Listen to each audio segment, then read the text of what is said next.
After our month stay in Belgrade, Serbia, we flew to the Turkish capital of Istanbul for another month.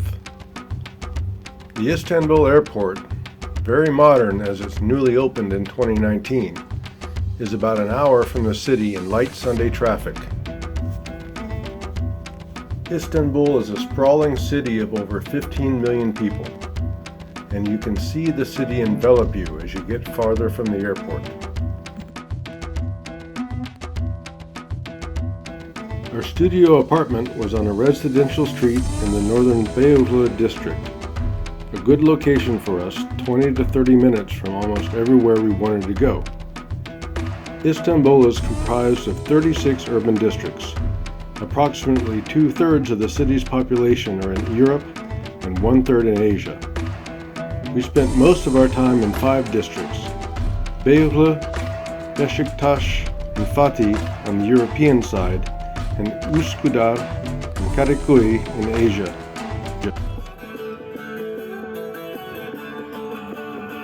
Our neighborhood is narrow streets with interesting architecture and plenty of character.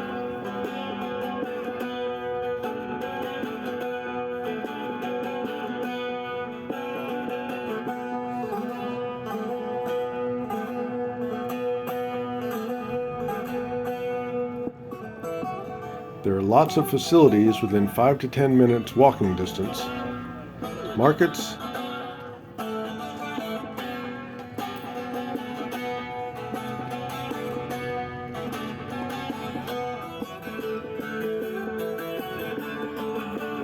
restaurants, cafes, and public trash and recycle bins.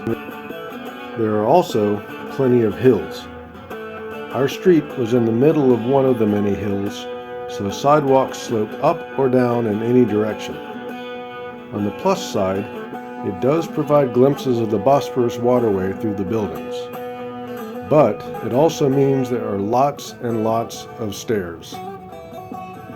At least some are colorfully painted, including the semi-famous rainbow stairs that currently could use a lot of touch-up.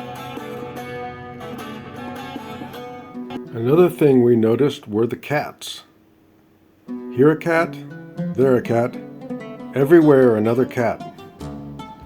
And the cats seem to be the ones running the show, as people leave food out for them and even build cat houses.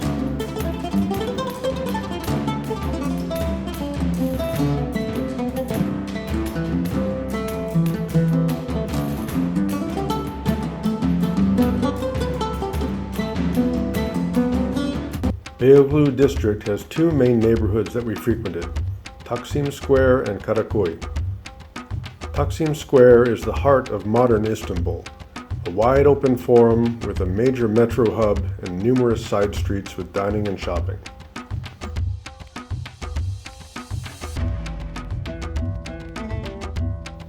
At the center of the square, Republic Monument commemorates the formation of the Turkish Republic in 1923. The first day we were there happened to be August 30th, Victory Day, a national holiday commemorating a 1922 victory that paved the way for the modern republic. Turkish flags were everywhere, as were homages to Mustafa Kemal Atatürk, the republic's founder and national hero.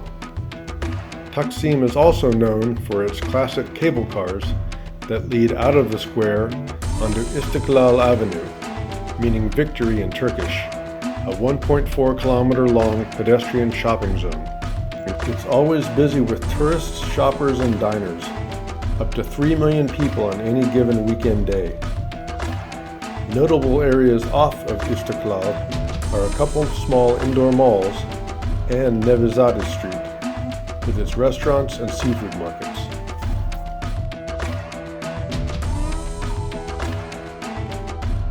The Istiklal cable car is just one of many available routes on the extensive mass transit system. Trams, buses, subways, and ferries are all part of the same system. A couple metro stops away from Taksim, Istanbul Sevahir is the closest large mall we could find. There were no big supermarkets in our immediate neighborhood, so we went shopping there about once a week. There's a direct metro entrance, and their food court is massive, taking up an entire floor.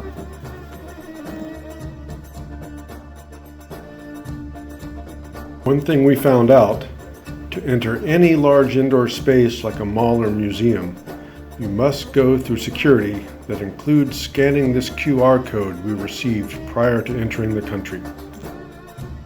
South of Taksim, Karaköy is bounded by the Bosporus and the Golden Horn, so named by the ancient Greeks because it's a horn-shaped waterway that provides natural golden protection for ships. A medium walk or a short tram ride away from us, Karaköy is much busier than Beyoğlu. We considered staying there, but are glad that we didn't. Known for its seafood, there are markets, restaurants, and pop-up stalls. There are also restaurants along the Galata Bridge, connecting Karaköy to the Fatih district, Old Constantinople. The views are amazing, looking out from the end of the Golden Horn, over the Bosporus to the Asia side, and sometimes up to some locals' fishing poles. Nearly 1,500 years of history is also in view. The 6th century Hagia Sophia was the world's largest church for a millennium. Beside it, the Blue Mosque was built by Sultan Ahmed I 1,100 years later. At the tip of Europe is Topkapi Palace, built by Mehmet II, conqueror of Constantinople in 1453. On the other side of the bridge, east along the Golden Horn, is the Mosque of Suleiman the Magnificent, who ruled over the Ottoman Empire at the height of its power in the early 16th century. The sunsets and night views are pretty spectacular themselves.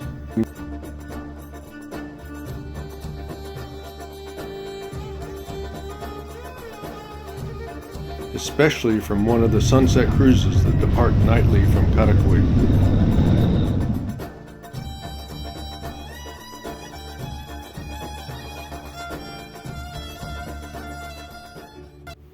The most prominent structure in Karaköy itself is Galata Tower. The original 6th century Byzantine tower was destroyed in 1204 during the First Crusade. The current tower was built in the 14th century by Genoese traders who had established an outpost colony allied with Byzantium. Now a museum, the inside of the tower shows impressive bits from the tower's long history connected by narrow stairways, including a scale model of modern Istanbul.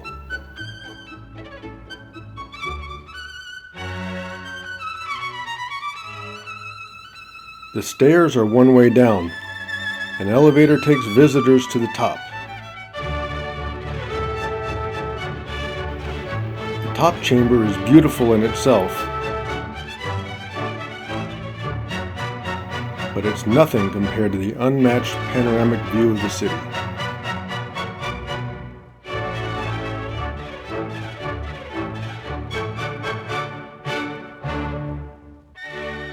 An 1870s panoramic photograph during the late Ottoman period is shown in the tower, and fortunately available online for comparison with the modern city.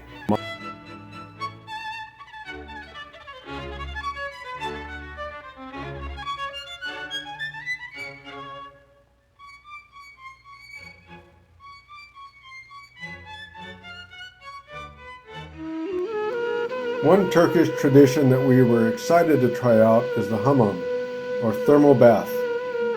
Found throughout the Turkish and broader Islamic worlds, there are public baths, elaborate royal baths, and even private aristocratic ones. Between Taksim and Karaköy, Hagia Hammam, the oldest in Istanbul, was built in 1454. 1 year after the Ottoman conquest by Sultan Mehmed Fatih, as a private bath and hunting lodge in what used to be a wild forest. Based on Greek and Roman designs, which had fallen out of favor in Byzantine Constantinople by the end of the first millennium, Turkish baths are still very much in use today. Common design features are, in sequence of use, the changing room, the Roman apoditarium, the cold room, frigidarium, for waiting while adjusting your body from the warm outdoors, the warm room, tepidarium, another waiting area to prepare you for the final room, which is the hot room, caldarium. All areas are built with high, well-lit ceilings and venting holes. Inside the caldarium, there's always a heated Gürbük taşı, navel stone, for bathers to lie on, which is one of the most relaxing things that I've ever tried. There are also separate steam rooms, hotter than the larger caldarium.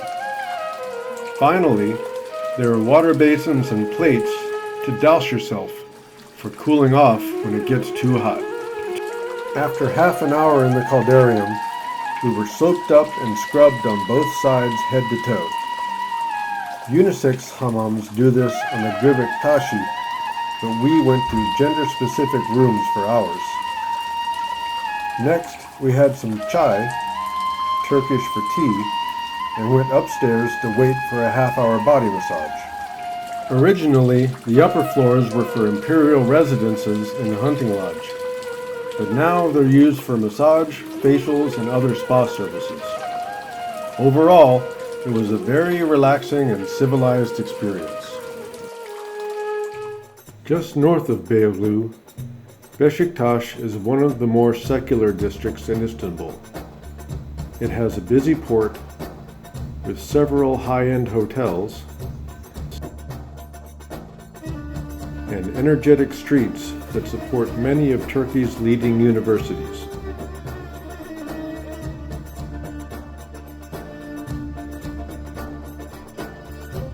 The modern stadium across from the port is home to one of Turkey's top football teams.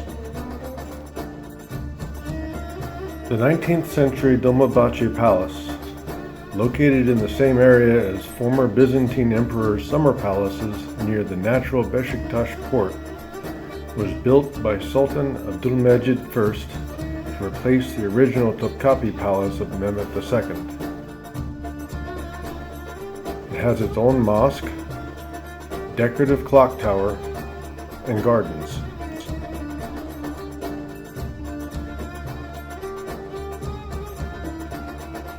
The architecture clearly mimics 17th and 18th century Baroque Western European palaces of the Habsburgs. It was intended as a contemporary upgrade, but to us it's a garish downgrade from Topkapi. Though, after visiting Granada, Spain decades ago, we've always preferred the delicate beauty of older Islamic palaces. Dolmabahce does have a spectacular Bosphorus waterfront. Photos of the interior were forbidden, but if you visited Versailles in Paris or any of the palaces in Vienna, you will get an idea of the interior decor, albeit with Islamic versus Christian symbolism. The audio guide included with the entrance ticket even pointed out that many pieces of decor were ordered from Western Europe. There were also a couple of nice cafes in the grounds. Overall, it was worth the visit, but definitely not one of our favorite places in Istanbul. Of more interest, to me at least, was the nearby Maritime Museum. Established in 1897 under Sultan Abdülhamid II, the current building was opened in 2013 and recently reopened after the COVID-19 shutdown. It covers the full range of Ottoman maritime history from 1081 to the empire's final dissolution in 1922, continuing on with the Republic into modern times. The first major room is full of downright ostentatious royal transports. Also, the Greek type of humble fishing boat. They are very elaborate, seaworthy rowboats.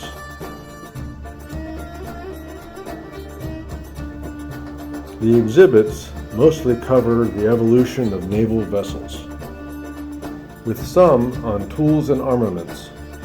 One room showed naval uniforms over the centuries. In the Republic, military service is compulsory for men, and since 1992, women have been able to serve as officers. The one specific exhibit I was waiting to see was an actual piece of the iron chain that the Byzantines had strung across the mouth of the Golden Horn during the 1453 siege of Constantinople to keep Ottoman galleys out of that critical waterway. By the 20th of April, forces of the 21-year-old Sultan Mehmed II had been assaulting the city for 3 weeks. Despite being experts at siege warfare with up to 8 times as many soldiers and some of the most advanced artillery for the time, they were unable to breach the legendary walls that surrounded the city, over 12 miles in total length. The weakest part of the Great Walls bordered the Golden Horn, which is protected by the Byzantine fleet moored within the waterway. The Genoese citadel of Galata, or Pera, also blocked the way. They were nominally neutral as they worked with both sides. The chain was preventing the Ottoman fleet from passing into the Horn to attack the Byzantine ships. In a move that turned the tide of the siege, Mehmed ordered a road of greased logs cut through the forested hills north of Galata. 2 days later, on the 22nd of April, they dragged dozens of ships overland, more than 1.5 miles by hand, starting in what's now Beşiktaş port, over a hilltop, down into the Horn behind the chain and the Byzantine fleet. The Bosporus waterway divides Istanbul and all of Turkey into 2 parts: European, Thrace, and Asian, Anatolia. It also connects the Black Sea through to the Aegean and Mediterranean seas. Historically, it has been one of the most strategic waterways in the entire world for millennia.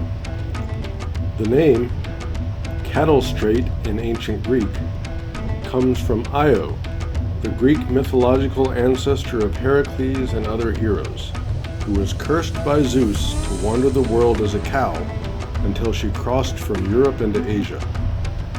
She supposedly landed in what's now Üsküdar, releasing the curse. One of the busiest shipping lanes in the world, over 100 tankers and container ships pass through it every day. On top of that are the Istanbul municipal ferries going back and forth, as well as the tour boats that both run day and night. Turkey's Navy is responsible for safety and policing. We regularly ferried across the Bosporus. It's a great way to avoid Istanbul traffic jams on the 3 bridges and 2 tunnels.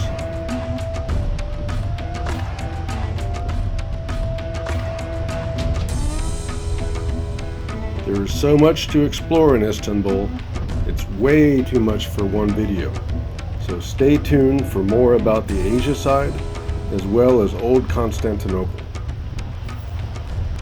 If you want a reminder when future episodes come out, you can subscribe to the channel. And don't forget to hit the like button if you like this video. Until next time in Istanbul, teşekkürler.